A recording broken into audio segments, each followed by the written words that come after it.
Hey guys, Webb here. I just wanted to give you an update on the stone heart research, flood fossil research. Um, I've got some new things to show you, which are pretty exciting, and I definitely recommend that you watch this entire video to the end, even though it might get kind of lengthy, because I've just got a lot of ideas that I want to talk about regarding the whole genre of mud fossils, flood fossils, petrification, and that topic, as well as I just have a lot of different things I want to show you and to discuss. So I've got some new potential discoveries as far as these rocks go. So like I said, definitely stay tuned. Um, we'll start off with the heartstone that you guys have probably, most of you have already seen. Probably one of the best ones around as far as being fully intact. I do think there's been some weathering on this one in terms of the, river smoothing. I definitely think river smoothing is a thing. And essentially that's how you get to see the different layers on a lot of the different specimens that you'll find. It all can depend on how smoothed out they've gotten over time compared to when they were originally petrified. As well as just the topic of, were they petrified in a very short amount of time, or was this something that took a long time to occur to get to what we have today? And could it be a combination of one or both? So it's a very complicated topic for sure. There's really no easy answers right now because obviously we've been so lied to by the mainstream everything about so many different things, but including where some of the stones came from. I will let you know that I do like the research of obviously Stellium 7. He's done a lot of really good stuff on the heartstones. And I also really like Hangman 1128's perspective when it comes to the giant trees and how a lot of the stuff that we call slate and basalt and rhyolite and other things could have all just come from the tree and the plant material originally. So now he has said that he doesn't think any of the plants or the essentially the animals or humans turned into petrified. He says that that research is all wrong, which I don't understand why he takes that hard stance.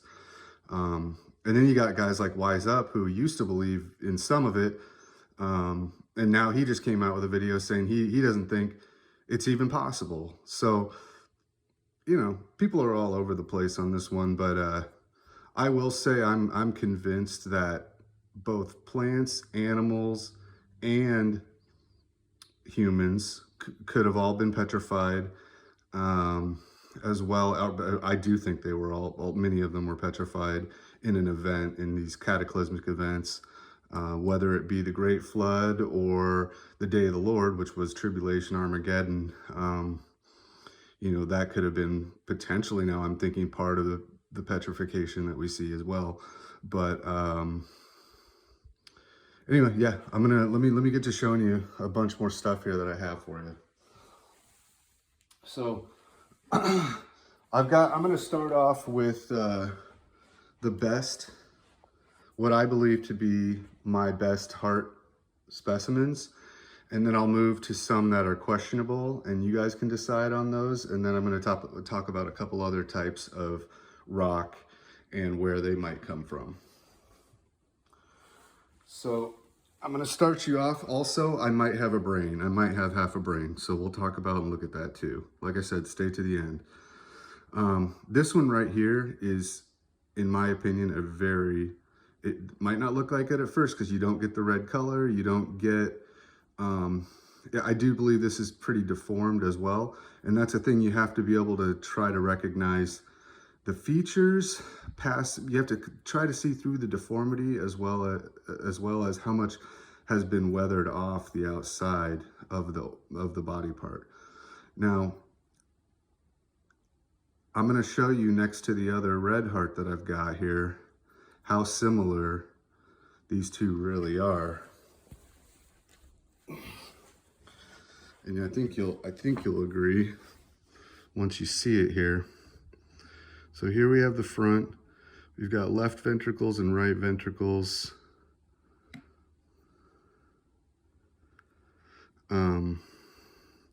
This one we're getting a little more of the opening, but you can see that they've got sort of a similar pattern going on and shape. This one you got more of the veining and fatty material on the outside of the heart showing, as well as the fascial sac. And on this left side, this is a very common, and I'm also noticing a lot of common features between the heart stones. The left side it's very common that you'll get this, what I'll call padded type material. I don't know, it's just something that I always see. And then you get the flat, when you turn them over, you get the flat back. So you've got the padded side, the flat back. Of course, the one on the left here, more deformed, like I said. But then you also have the bump up here.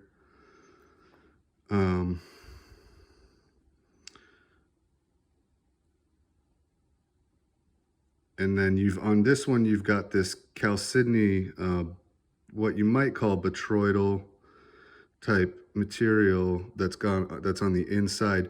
Now, do I think that is actually from the flesh, or is that actually paramineralization that's occurred over time due to the groundwater and all of the microcrystalline quartz that's in the water supply that flows in and around these things as they're underground? And I do believe that potentially it's the paramineralization process that we're seeing that fills in a lot of these cavities over time. I do think the paramineralization can occur much quicker than what the mainstream would tell you in terms of how long it takes for a quartz crystal to grow, or a botryoidal type of, and I'm only referring to this small little balls here. The larger ones, oftentimes to me, to appear to be like things like valves of the heart and things like that. So it's very, very convoluted, really. Let me go to let me show you some more specimens I got here.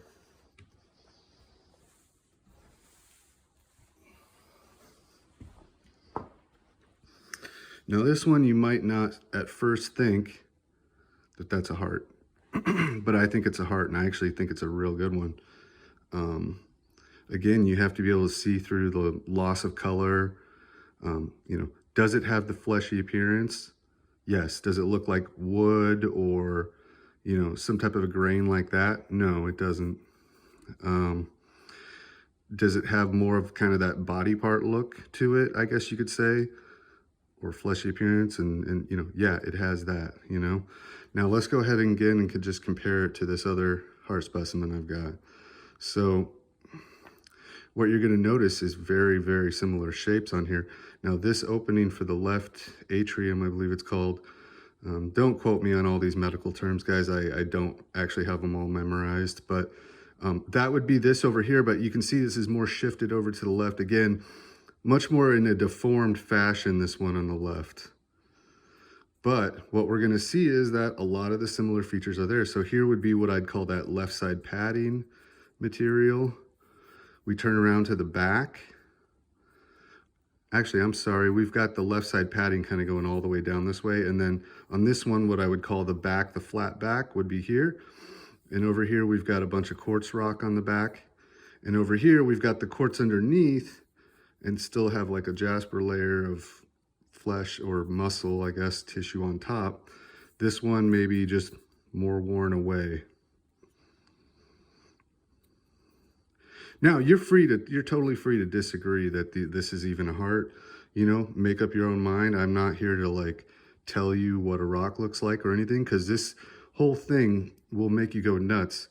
When you look at these rocks long enough, everything will start looking like a heartstone, almost. Or just so many that I've had to, in the process of making this video, the making of this video has been, let's call it months or years in the making, really, because I have to sit back and over the months rethink about everything that I thought was true before and keep analyzing it and keep refining it. And I've gone through a bunch of my rocks that I thought were hearts, you know, for sure. And then I realized, you know, maybe they weren't, and they aren't even going to make it into this video. So, but anyway, there's other markers on here as well. You've got the potential for these openings on this left, I believe, ventricle opening up here. And then you've got the, on this one, you've got the opening for some sort of a vein or artery here. And down on this rock, you've got kind of a similar thing going on right there. So a lot of key markers on these two stones are pretty much the same. So that's what makes me think this is actually one of my better specimens right here that I've got. All right, let me show you another one.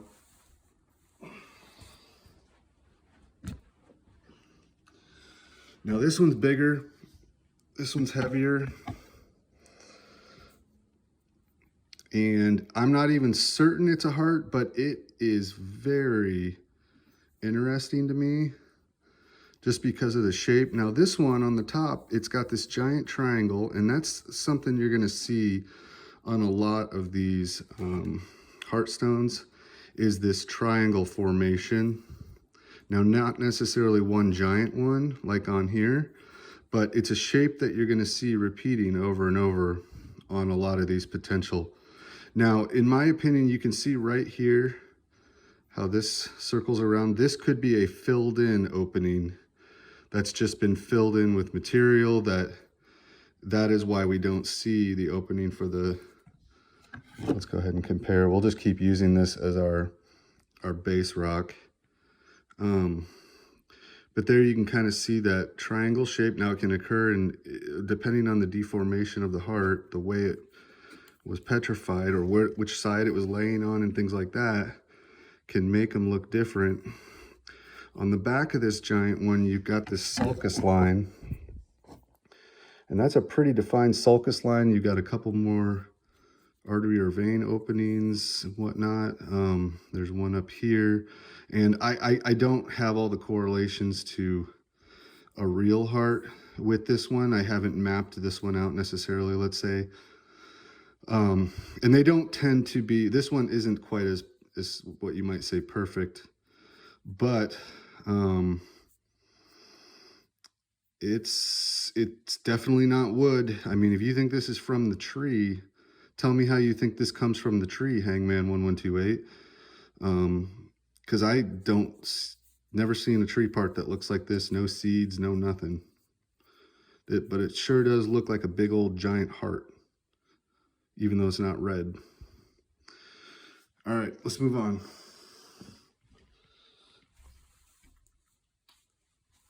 All right, now these two specimens are a little smaller, but I do believe that these are actually quite good. This one right here. So what we're seeing on this one is, I believe, we're seeing these, what do they call them? The atriums on the inside, essentially the hollow areas on the inside. We're seeing this sidewall of the heart ripped off here, or ripped open. And then we're getting kind of a view of the inside. And then over here, we're getting the same thing on this rock. We're getting a view of the inside of those ventricles or atriums, whatever they're called. This also has the shape, you know, it kind of has that heart shape, kind of has the side thing going on, the back. The top is flat, and again, there's not like a lot of big openings on the upper left where we might expect, but we do get a small opening in the middle. So again, it could be deformation.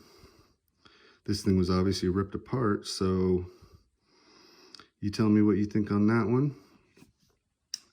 I've got, this is the smallest specimen that I believe to be a heart, that I believe is actually a very good one. In fact, I would say this is one of my better, even though it's so small.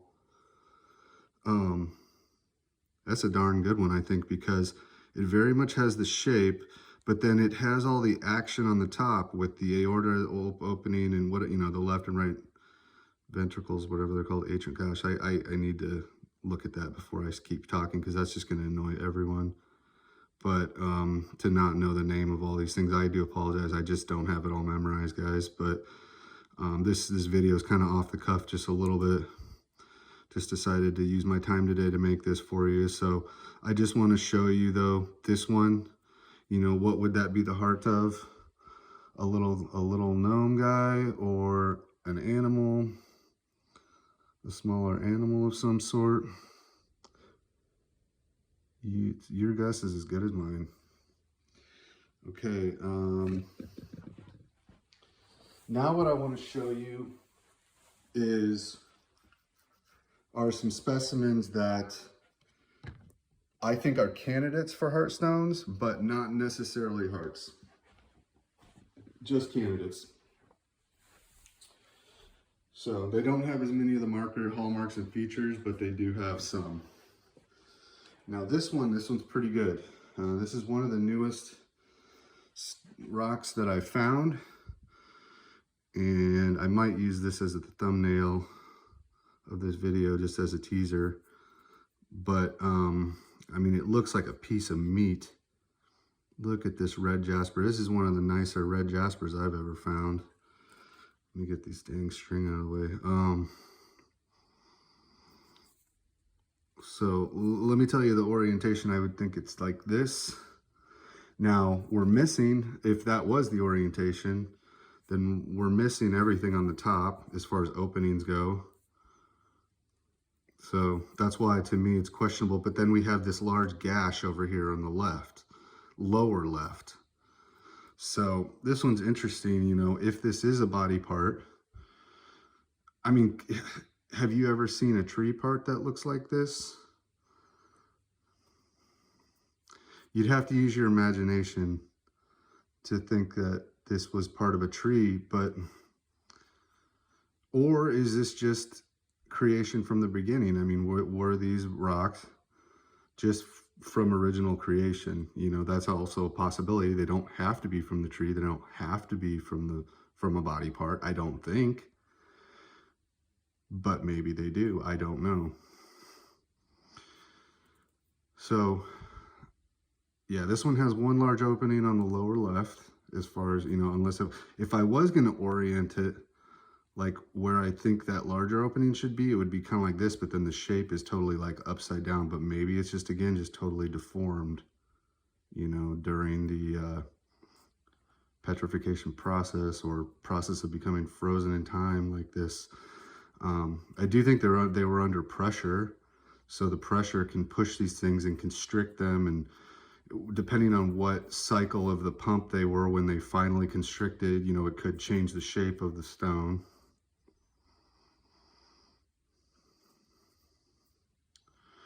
So that's a pretty good one. Let me show you some more of the possible candidates.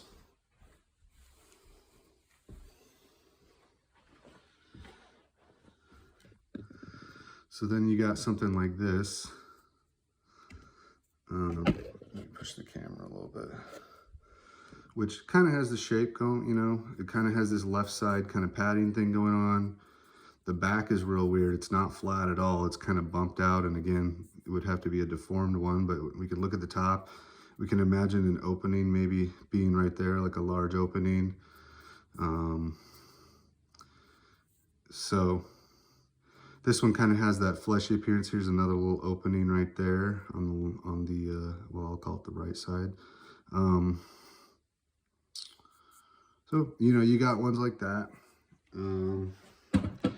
You got something like this, which you might first look at it and say, oh, that's wood. You know, and maybe it is wood. Again, no openings on this one. It just looks like a heart. This shape is just so common, you guys. It happens so much in nature just on its own. I don't know why. Why is this particular shape so prevalent all the time? Now, when you look at it, it's swirling all around, so it certainly doesn't have the wood grain pattern stuff that you would expect from a petrified wood, but it could have just been some crazy gnarly nodule that was petrified and then over time completely kind of worn down to this core that we're seeing now. When I've looked very closely at it, I've almost thought it looked like wood, like a wood grain or something at the more micro level. But just wanted to show you that one because I like it. I like it either way, no matter what it is. Let me show you some more.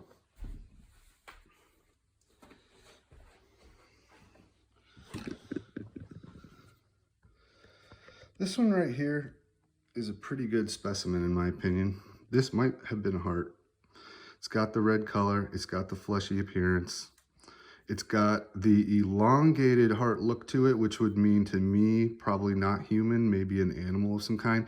Because online, when I've looked at pictures of different hearts, it seems like the animal hearts, a lot of them can be more elongated like this. So on this one, we've got kind of this left flat side, flat back sort of a thing happening. And the top kind of has like this left opening going in, a little bit of action for the right opening as well. So not bad, that one right there. You be the judge. This one, I'm not so sure if it was a heart, a body part, or anything, you know, of the above. I don't know of any part of the tree that could turn into this, but you never know, I suppose. Through paramineralization, it could occur, you know, over time. If a super gnarly piece of wood with all sorts of openings gets stuck in one of these soups that can deposit the quartz over time, then you could end up with something like this. So basically all these there's little crystal pockets kind of all over this one. It's got some color. It does have that funky shape, kind of almost that heart-like shape to it or something. Doesn't really have a lot of openings on the top, but just thought you guys might be interested in that one. Don't even know what to call that in terms of like a type of rock or anything.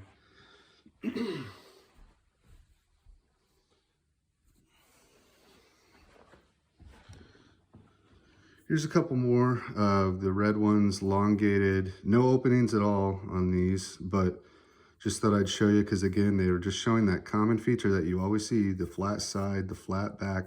This one's got the little kind of sulcus line at down near the bottom there. So there's that one. Something like this, a little bit smaller, got the triangle top, no openings. Kind of has the fleshy look, the padding, the back, the padded side, the flat back. And I believe this one has a little crystal opening as well. Let me see, where is it? So this one's got openings on the bottom. So potentially these burst open, you know. I thought this had a little crystal thing going on. Maybe that's a different one. All right, let's move on.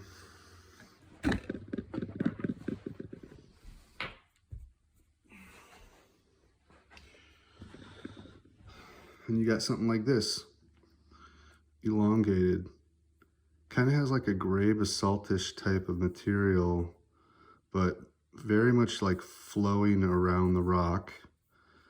You will see a little bit of that iron staining. So when you see that brownish stuff, that's just iron staining. If I cleaned it more, I could probably even get that out, but sometimes it kind of gets stuck in the basalt, in the gray. Now this one's got like a green jasper. You can see it here. So up on this large opening that you might expect to see, you do have one here with the green, and you can see how the green flows into it. And that's the green jasper. And I did hear Mike Wilkerson recently talking about how the cold-blooded creatures, potentially their blood changes into the greens and the darker, like the blacks and the things like that. So could this be the heart of a reptile or something like that, maybe? Or is it even a heart at all? Maybe it's not. I'm just saying. Something to think about, kind of a triangle right there. All right, next. This one's just kind of like a quartz rock. elongated iron stain, so just ignore that. That could be cleaned up, but you know, the iron kind of comes out of these rocks, meaning there could have been blood trapped still inside, and you're actually getting the iron leaching out. You know, that iron might not even be from the hillside that it was sitting in for all this, because you know, the hillside, the dirt in there does have a lot of iron in it as well. But what I've noticed with some of these rocks is, well, first of all, where did all the iron come from? You know, so and this is kind of a different video topic, but you know, the Bible talks about how on during tribulation that rivers would be turned to blood, and lots of bodies of water would actually be turned to blood during that time. So are we potentially seeing the leftover remnants of that sometimes, I wonder. But yeah, this one kind of has the elongated heart shape, has a lot of different openings that you know, might be able to identify or say, you know, was it like a vein or an artery type opening. So thought I'd show you that one.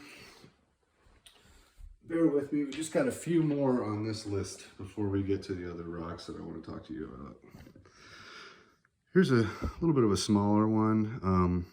Kind of has a broken top on here, I think. So I think if it was complete, you know, this would have had a piece here that has since cracked away, just out in nature. By the way, I found every single one of these rocks with my own two hands. So, you know, for me, at least for this research, to me, I'm probably more interested in this than even you guys are. So I do these videos and this research just really for myself more than anyone, because I just want to know.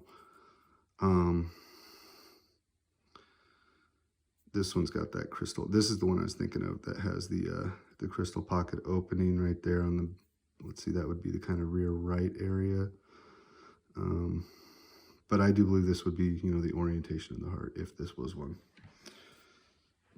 This one's a little funkier. Kind of has the heart shape, has this kind of triangle sort of opening here. Flat top, fleshy appearance, squished in kind of a side, so really constricted in on the left side, kind of, you know, put it into that weird shape, but it's got the flat back. Okay. And we got something like this. Red, which makes us think of a heart, but again, not necessarily. Not really a lot of openings on the top, but there is a lot of weird swirling kind of things happening up there.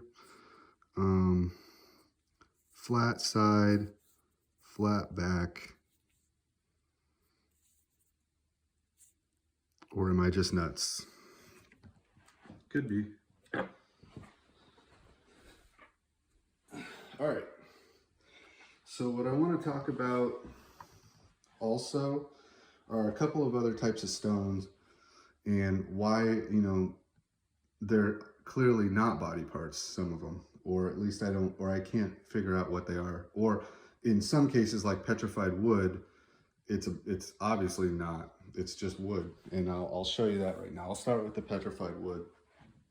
Just to show you that if you're out trying to find these things, there are certain ways that you can know if a rock was originally wood or not, in my opinion. And that would be the grain. You can see it in the grain, and you can see it in the way that the rock breaks down. And Hangman 1128 does a great job of explaining that in his videos and showing on a macro scale with these large mountainsides and things like that. He shows you how the wood grain breaks down into these like blocks, and it's always got that block fiber look to it. It takes a while before you can always identify it, but once you learn to see it, I would say, it's pretty much undeniable when you see it. I mean, in this case, you know, I have a large piece of wood here. Now, to most of you, this is just going to look like wood right away, and you're not even going to question it. So, but you know, to me, it's obvious. To some people, it's, I suppose, not always obvious, I guess. But yeah, I definitely think that came from a tree. Let me show you some more. because petrified wood can look really different depending on the conditions that it was petrified in.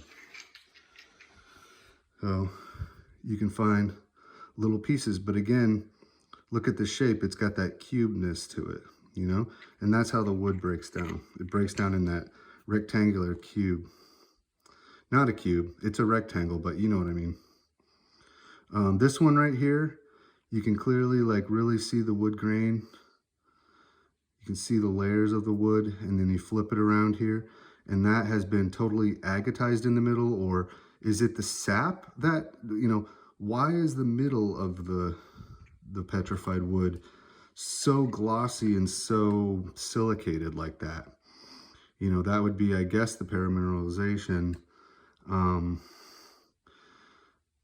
Is it from the sap, you know, that was trapped in this piece that really, was it an extra sappy piece of the tree that then became more solidified into that more gemmy type of material? I don't know. I need to do some more of my own personal experiments on petrification, which I might be doing in the future to try to create my own petrified things to see if I can actually do it, or how long it might take, or what. But I believe that was wood for sure. You know, you find something like that. It looks like a piece of wood, long, flat, wood grain. Okay.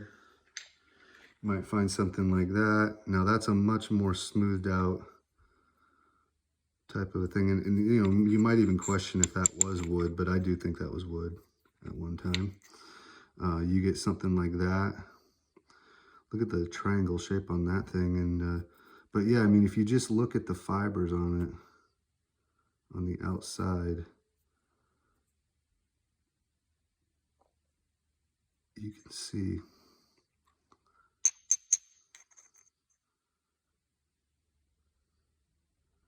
So I absolutely think that a large majority of the rock that we see is from the tree. I actually don't think that large body parts of giants and people and animals is really the majority of what we find out there. Now, this piece of what I'll call petrified wood is a much more swirling type of thing, you know? So I could see where somebody might say that this wasn't wood, but I still think this was wood. Now, you'll see the crystals all over that one. And, you know, again, I do think these crystals can grow over time just from being in a water that continues to flow like underground water, and you're in a mud situation, and the water continues to flow, and the water contains microcrystalline quartz in it. Where did all the quartz come from originally? Was it the tree? I think the tree can produce all the minerals, potentially even the gold, the silver, all the way on down. I mean, we've seen, and I know Mike, you know, Stellium 7's done a lot of work with, you know, or at least he's put a lot of thought into basically, you know, I lost my train of thought, sorry guys. But anyway, you got stuff like that. I do think these quartz crystals here, they grow over time, is what it is, I think. Anything where there's a void where the water can get in and it can continue to kind of flow and flow and flow over time, and then the crystals will form and they'll grow. That's what I think. That's why you get all this agatized wood, or what we would call agatized wood. So for example, if you want to call a piece of wood agatized, so here's a piece of petrified wood I found, and you know, you can kind of see this little red vein of what you might call agate or chalcedony or something running through it, but it's really just obviously the sap, right? Or was it the sap, or was this filled in over time? I think when I see it like this, when it's red and everything, I feel like it was part of the tree. You know, like it was the sap that then got hardened over time. And speaking of sap, When I first found this rock, I thought it was just a cool rock. I didn't know it was actually wood. But when I got it home and cleaned it up, and then I started looking at the grains on this thing, then I started to really see how it was actually wood.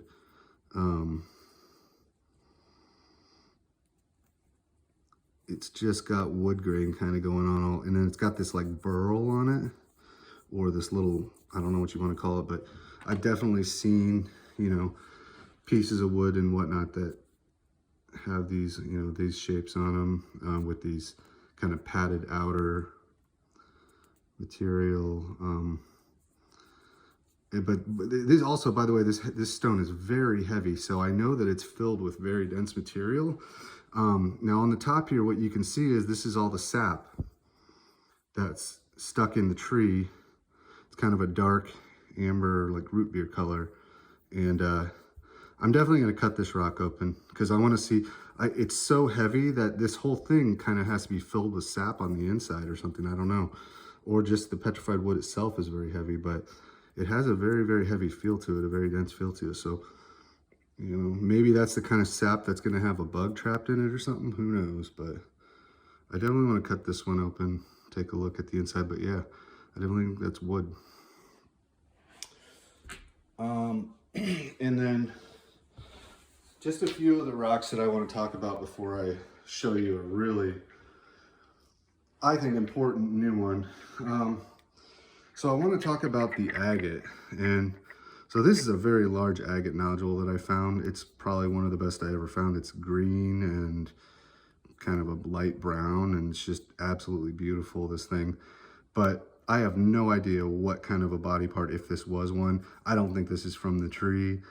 I don't know where the heck these things are from, to be honest. Still trying to figure it out. But, you know, like here's another one, just kind of a, what you might call a complete, hasn't been super worn down by the river or anything.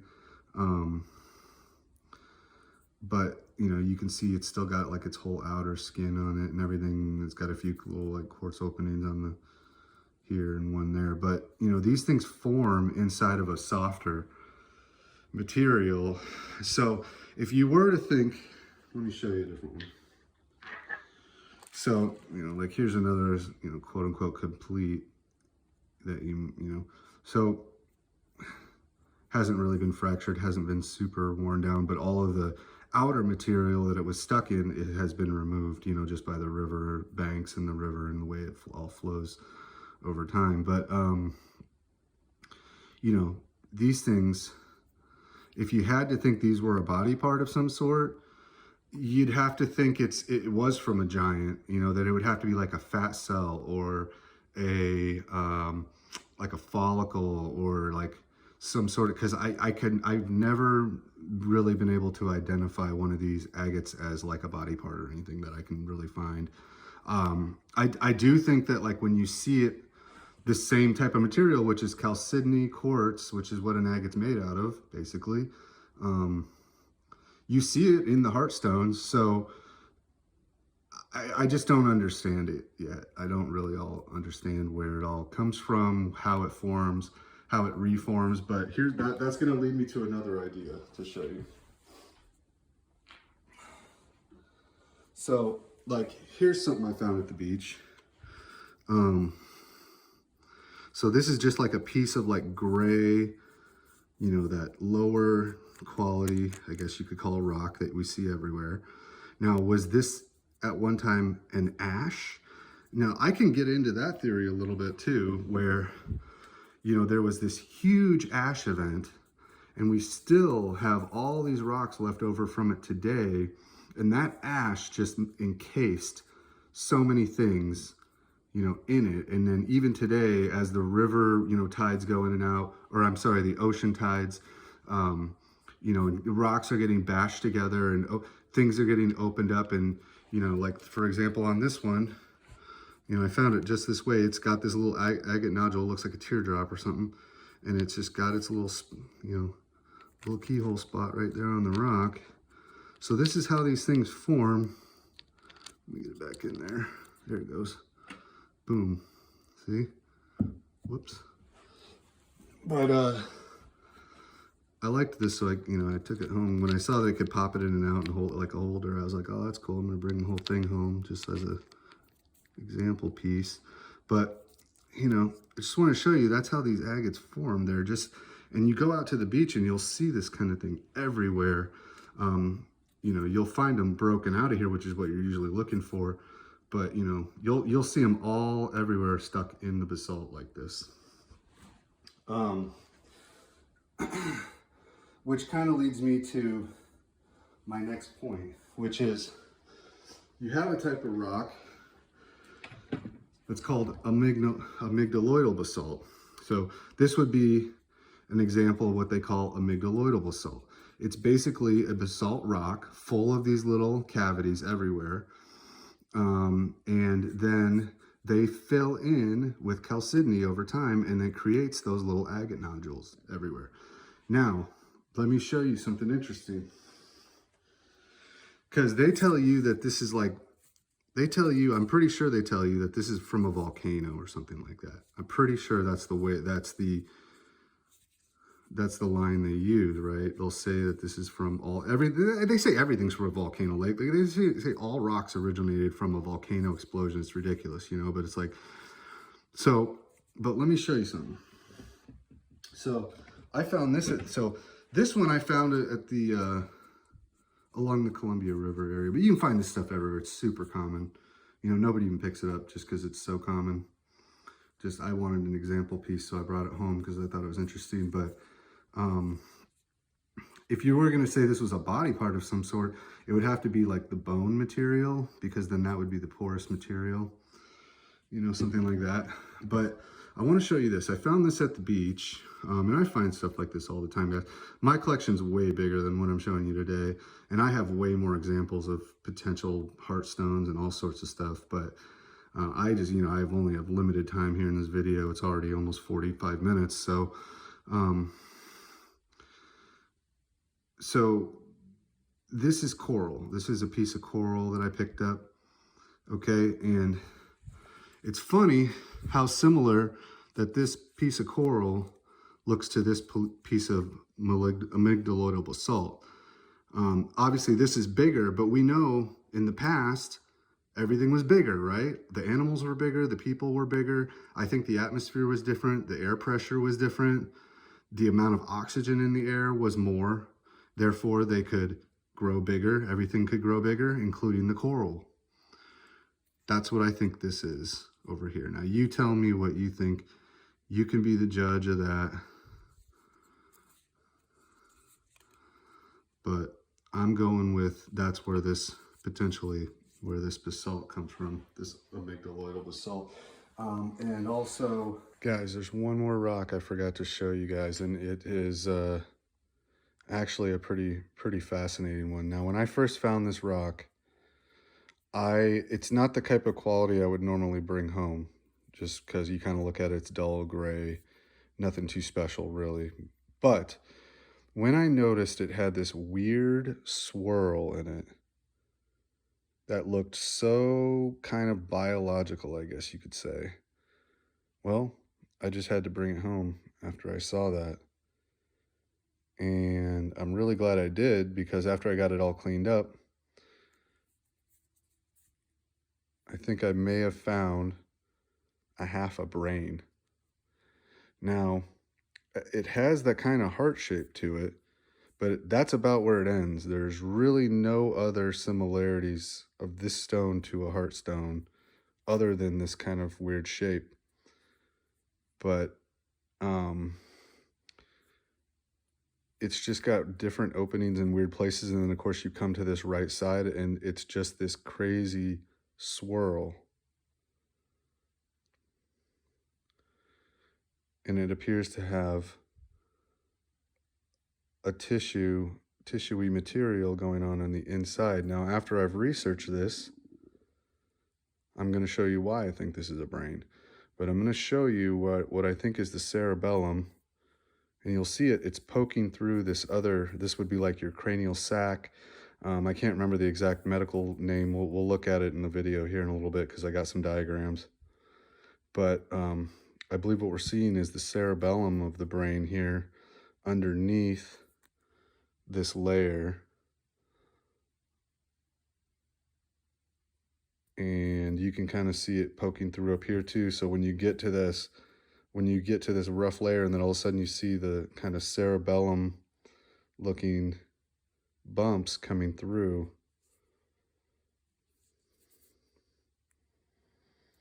But I'm going to show you a lot more correlations here. I do believe that this would be the thalamus.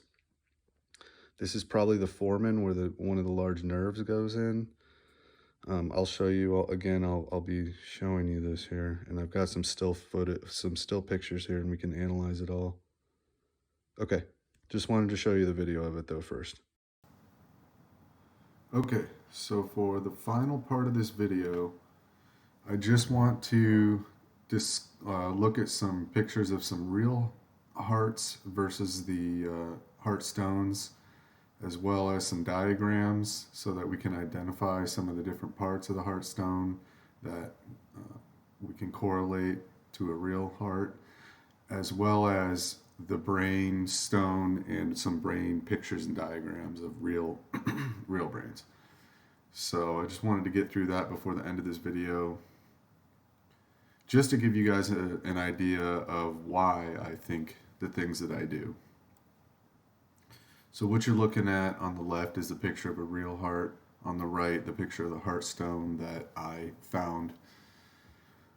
And, you know, you can definitely notice the similarities between the sulcus line, the opening to the what would be called the right atrium, and then you kind of have the similar look as far as the fleshiness, the fleshy appearance of the rock. So that you know, is a pretty obvious one right there. Here we've just got the different parts of the heart that are labeled for us so that we can just refer back to this if we want. It also kind of gives us this cartoon image of the veining on the outside that can kind of help us when we're looking at the image, when we look at the rock on the sides and things as well, which we'll just do in a moment. But basically what I think on this heart stone, I think that this opening up here would be the right atrium, which what you see in purple over here, I believe that piece is missing, but then we're seeing the opening for that. As well as over here, the left atrium, same kind of deal with the openings that are over here.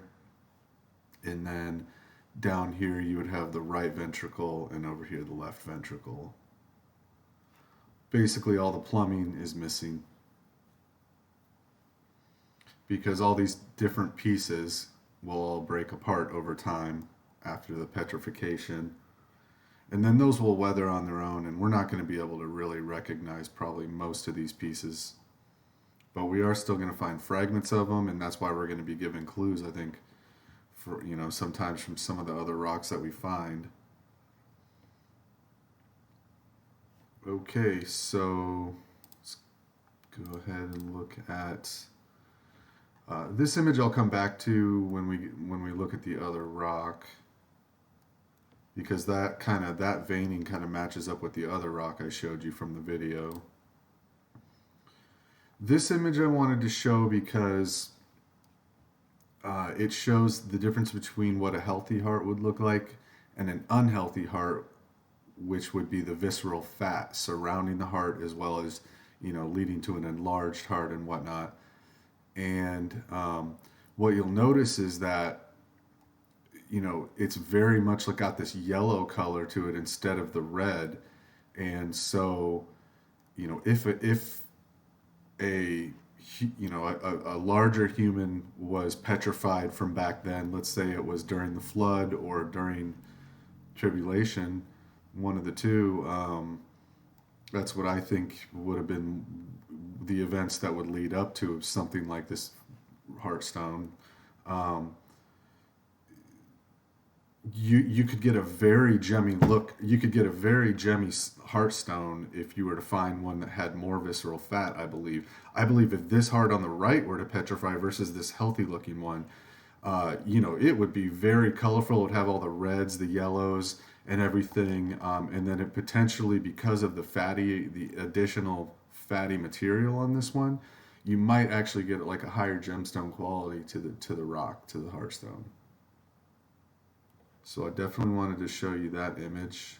Um, here's a heart, or not a. This is just a heart, a real heart over here on the left that they've, I guess, you know, it's gone through some kind of a process where all the blood's removed, and you know, I can't remember what that process is called, but embalming or whatever you want to call it. But you know, it takes all the color out of it, but at least we can still see kind of what the material, the outer material, might look like on a real heart there. And then there you've got the sulcus line, also known as the auricle of the left atrium, or no, that's actually, yeah, that's the sulcus line. All right. And then here we've got a real heart, still intact, I believe. This might be an animal of some sort. Looks like potentially a smaller animal, like a chicken or something like that. But that's with all the plumbing intact still. And as I talked about in the video earlier, this is actually a cow heart, a real cow heart that's been sliced in half. And you can see that it's got that elongated look to it. So human hearts are not as elongated as cow hearts. So that was what I was talking about when I was talking about the different animals can have the longer hearts. And that might be what we're finding with the longer heart specimen stones that we can find. Also, this is a good image because it gives you a look at what's on the very inside of the heart. Inside of either one of the ventricles is sliced open here. I'm not sure if it's the left or the right, but you can see that it's got that veiny or kind of fatty, almost veiny material running right through the center.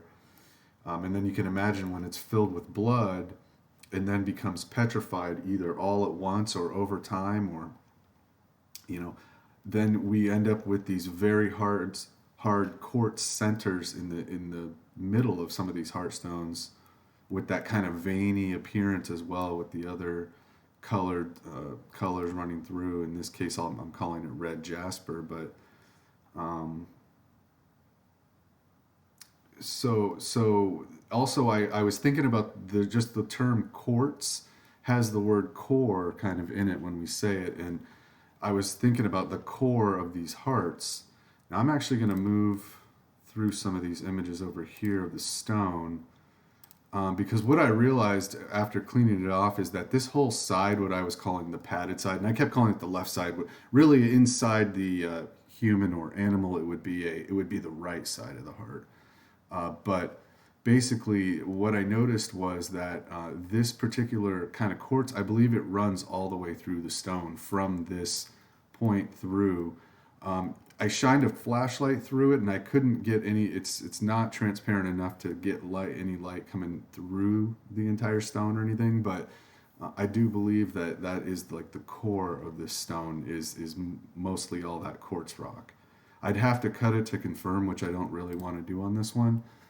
So I'm just going to leave it, but it definitely looks that way to me. So as it wears down and wears down and wears down over time, eventually you are just going to basically be left. All the red stuff's going to kind of wear away more and more, and you're going to have more of that quartz center showing from the very center of the heart. And there you can see that whole quartz sort of core, I'll call it. Like I said, it's got the same. Now let me get back to an image like that, and you can really see the similarity between kind of that fatty tissue with the veining on it there.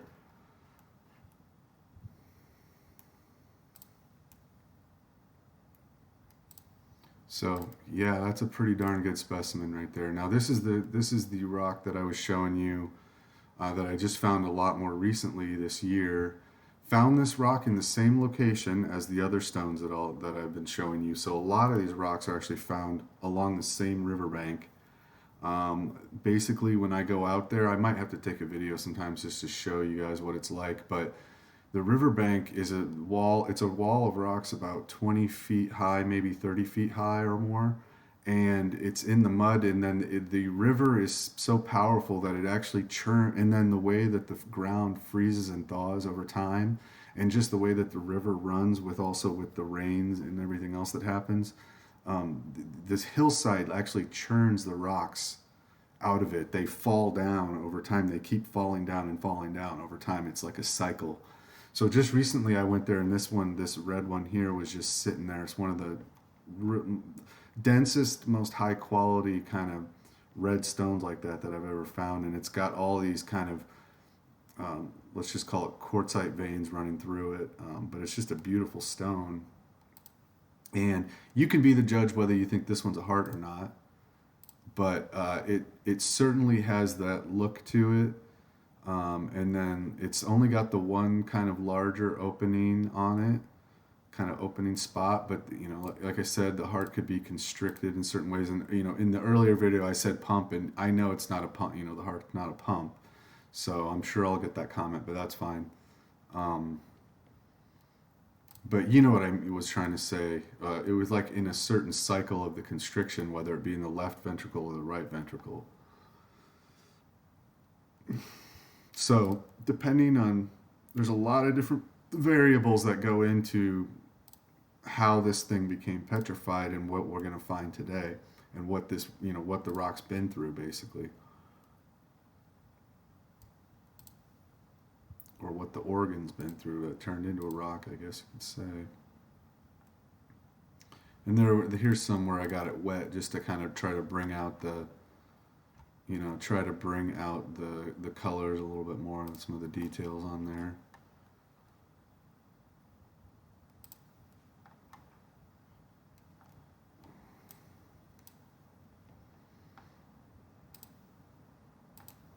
It's a nice specimen though, I like it.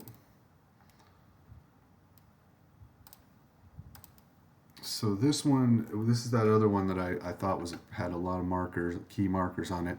And this is the only one that's kind of got that bubbly, botryoidal kind of interior.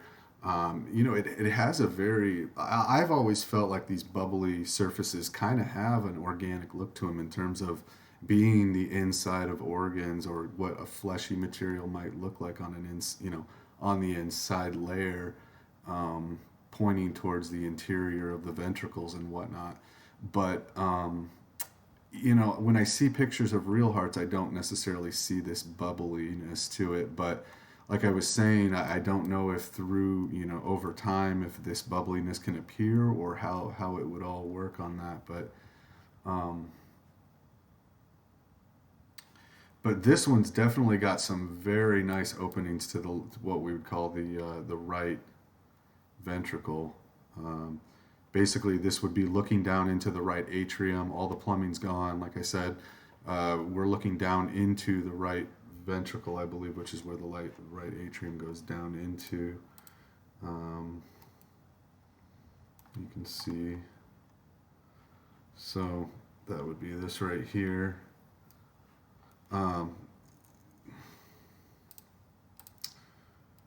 And then finally, I just wanted to show,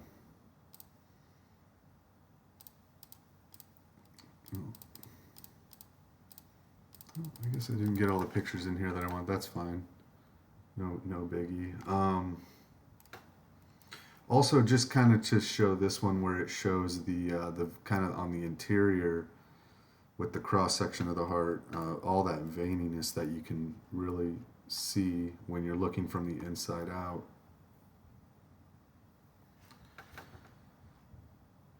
Okay, so moving along, we're going to move along to the brain at this point, what I believe to be a brain fossil, and I want to show you what I think on that.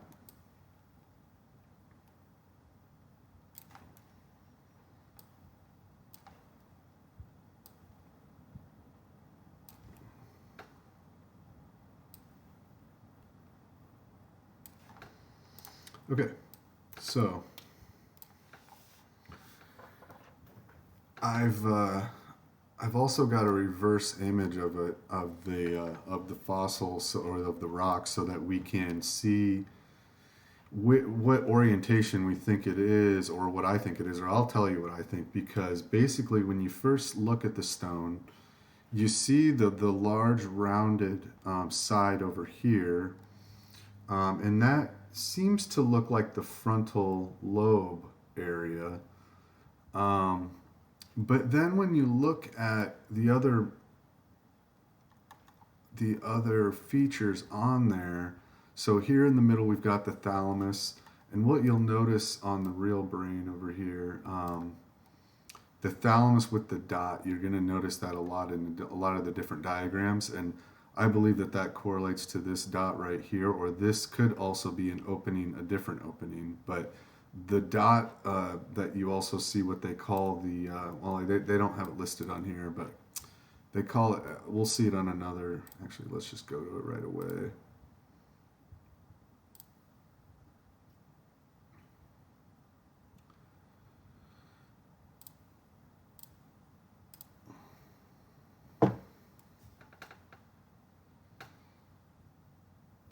So we got the thalamus again with the that little dot right in the middle of the thalamus there. I believe that this wavy thing that kind of curves around, I believe that to be what's called the choroid plexus. And in a lot of the diagrams, you're going to notice that the choroid plexus has a wavy look to it. They always kind of show it as being wavy like that, and kind of in these like, and so it does end up looking very similar to what the stone is showing us there. But I first want to find the diagram that shows us the name here. Yeah, so this they call the interthalamic adhesion, or the intermediate mass of the thalamus. So that's what they call this dot, or this white dot on here. And then look at the other, that would be a hole that goes into the thalamus, and that's called the intraventricular foramen. So actually, because it's a hole, I believe this to be the foramen, and then I believe that the intermediate mass may be something like have been right here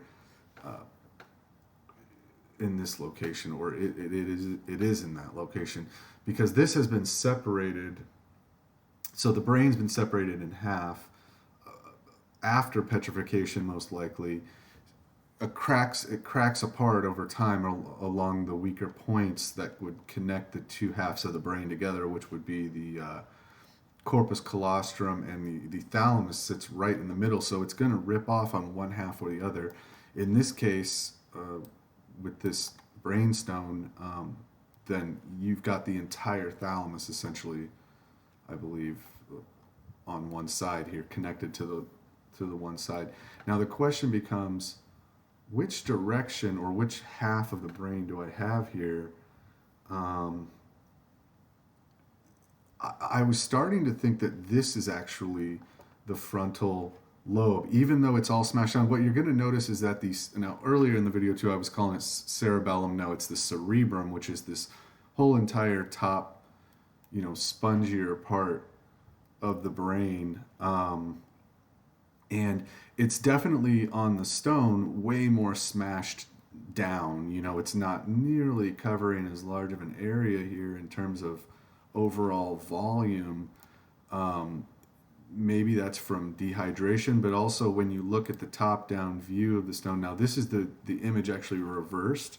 So if you were going to say that this was the frontal lobe here, because it's got the bigger kind of curve going on it, you could definitely argue that. It's just that when you look at it from other views, this appears to be the third ventricle over here, which would be on the, which should be on the other side, and that's what makes me think it's this orientation is actually matching the picture, but it's just very smashed down. Now you're welcome to have your own opinion. One thing that you'll notice too on this stone is just the very different layers that you can see on this thing. You've got this, what I believe to be the corpus callosum right there, going back, and And then on the inside, we've got the choroid plexus inside the third ventricle, and then we've got the thalamus with the foramen on it. We've got the very cerebral looking top. We've got a similar shape to a human brain.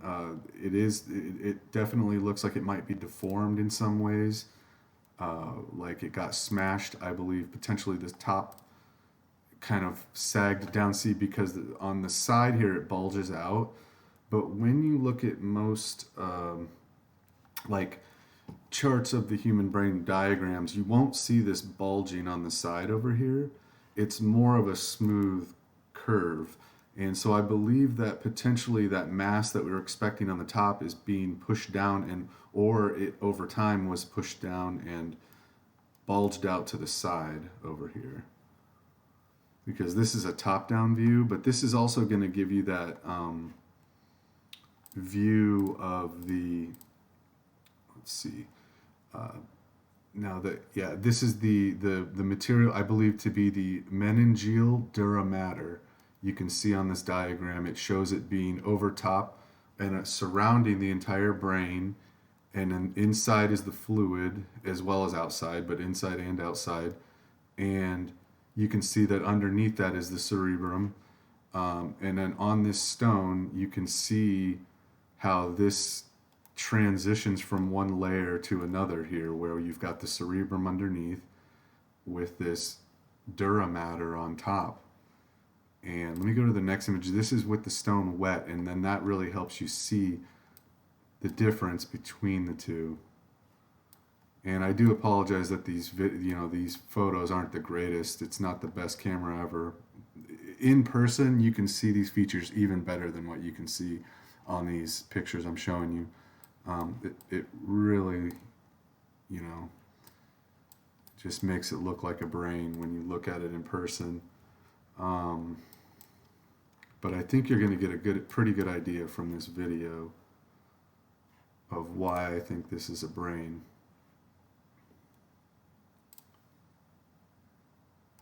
So, there's another image of the inside of that stone, or what I'll call the inside of the brain.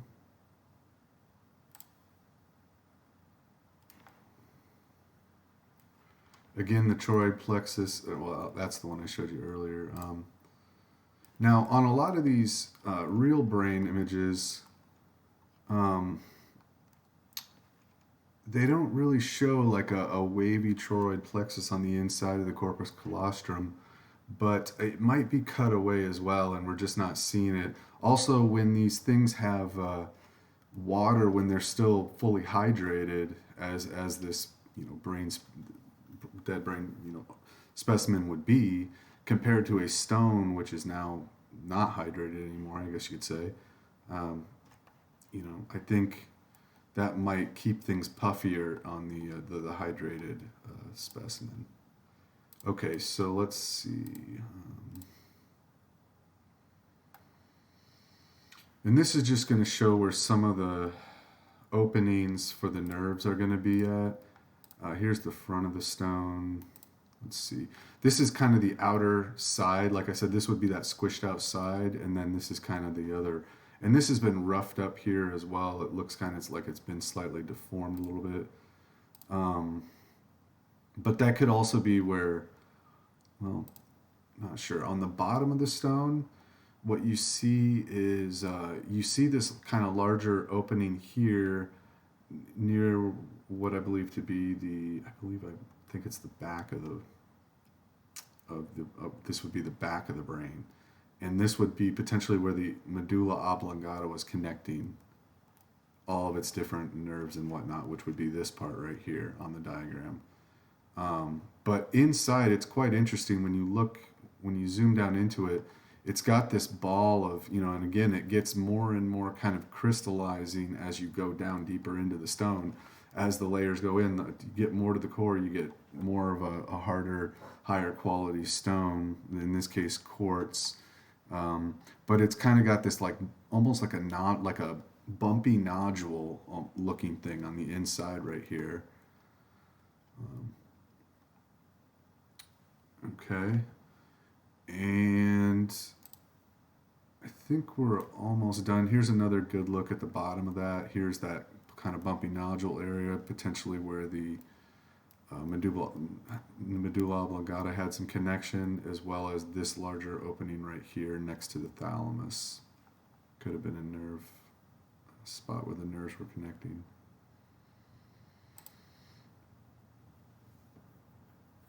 Here's a pretty good view of the with the stone wet, and you can really see that ridge line quite nicely of what I believe to be the choroid plexus, which is right on top of the thalamus, kind of going around it and right near the third ventricle.